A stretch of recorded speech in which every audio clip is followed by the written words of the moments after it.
औरंगाबाद को जाने, क्या करना चाहिए था, क्या किया गया? मुझे ये नहीं समझ में आता है कि औरंगाबाद के जितने भी अधिकारी है ये बंद मनाने के लिए इतने उत्सुक क्यों रहते हैं। इससे पहले भी देखा गया था कि औरंगाबाद में बस लॉकडाउन करना इनका एक ही मोटिव नज़र आ रहा था, जबकि पूरे हिंदुस्तान के अंदर कोरोना फैला हुआ है, पूरी दुनिया के अंदर फैला हुआ है।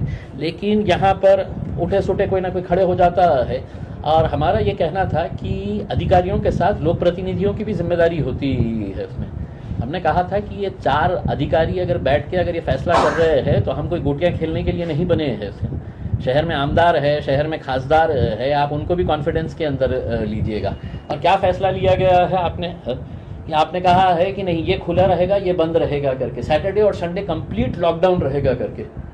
IAS IPS ऑफिसर्स इतने ज्ञानी, तो आपकी मीटिंग से पहले आपका क्या कोरोना के साथ मीटिंग हुई है क्या कि वो मंडे टू फ्राइडे वायरस जो है वो फैक्ट्री पे जाएगा, काम करेगा, सैटरडे और संडे के दिन बाहर लोगों के ऊपर अटैक करेगा, तो सैटरडे और संडे है तो हम बंद करेंगे करके? क्या लॉजिक क्या है? आप हमको बताइए ना, उसमें हमको अकल नहीं है, हमको समझ में नहीं आता है। आप बहुत ज्ञानी है तो हमको समझाइएगा कि सैटरडे संडे है तो आप सिर्फ बंद कर रहे हैं कंप्लीट लॉकडाउन, और बाकी दिनों के अंदर ये खुला ये बंद।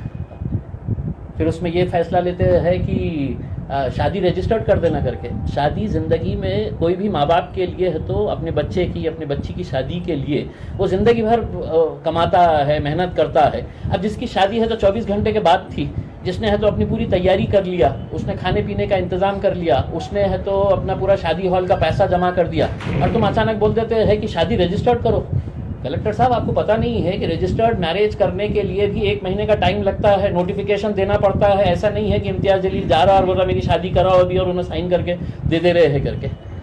तो हमारा ये कहना है कि थोड़ा सा आप सबको कॉन्फिडेंस में लीजिएगा। उसमें इतनी जल्दबाजी करने की ज़रूरत नहीं है आपको कि लॉकडाउन करना है। पूरे हिंदुस्तान के अंदर हम भी घूम रहे हैं, हम पूरे हिंदुस्तान के अंदर घूम रहे हैं। और लॉकडाउन करने से पहले मोदी साहब से पूछ लेना था कि साहब आपने लाखों लोगों को जमा किए हैं पश्चिम बंगाल के अंदर, वहाँ पे क्या वायरस ने है तो छुट्टी लिया हुआ है क्या?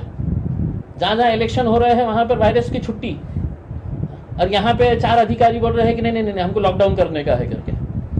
जब तक अच्छे डिसीजंस आएंगे हम साथ देंगे, जब तक नहीं रहेंगे तो खुदा हाफिज़। अगर जिन लोगों ने शादी की डेट ले चुके हैं तो उनके लिए आप क्या मदद कर सकते हैं? नहीं बिल्कुल, अगर कोई अगर शादी करना चाह रहा है तो हम पूरी तरीके से निर्बंध, जैसा फैक्ट्रीज़ के अंदर, इंडस्ट्री के अंदर आपने इजाज़त दी है, क्या बोल रहे हैं कि नहीं फैक्ट्री वाले पूरी तरीके से इसको अच्छे तरीके से मेंटेन करेंगे। वही लॉजिक आप शादी खानों के अंदर कर दीजिएगा कि साहब 100 लोगों से ज़्यादा कोई नहीं आएगा या 50 लोगों से ज़्यादा नहीं आएगा करके। आप अचानक बोल रहे हैं कि नहीं रजिस्टर्ड मैरिज कर दीजिएगा करके। वाह कलेक्टर साहब, हाँ बहुत ही अच्छा आपने फैसला लिए हुए है। 1 दिन के अंदर आप कलेक्टर है, आपके अंडर में आता है मैरिज डिपार्टमेंट, 1 महीने का नोटिफिकेशन देना पड़ता है। अब जिन लोगों ने अपना शादी की पूरी तैयारी कर लिए है वो लोग अगर आज परेशान घूम रहे हैं, हमारे पास आइए, हम मदद करेंगे उनको जैसा जिस तरह से करने का है। जो आपने कंपनीज के ऊपर निर्बंध लगाए हैं वही निर्बंध लगाइएगा 50 लोगों के ऊपर। पुलिस वाले रख दीजिएगा उसके अंदर कि कोई बगैर मास्क के अगर आया तो उसके ऊपर कार्रवाई करो, 50 से 51 हो गया है तो कार्रवाई करो करके।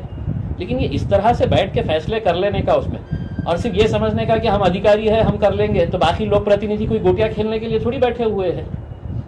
हम भी है तो 20 लाख लोगों का नेतृत्व करते हैं, हमको भी समझ में आता है कि क्या सही है क्या गलत है करके। सिर्फ अगर आप ये समझेंगे कि हम ज्ञानी हैं और हम बताएंगे करके, तो हमारे साथ बैठिए और हमको पहले समझाइए सैटरडे संडे का निर्णय लेने वक्त वायरस के साथ क्या क्या चर्चा हुई, वायरस ने क्या शेड्यूल दिया आपको कि मैं ये टाइम से ये टाइम पे नहीं आने वाला हूँ करके। अब ये तो सवाल हम पूछेंगे ना अगर आप इस तरह के फैसले लेंगे तो। धन्यवाद।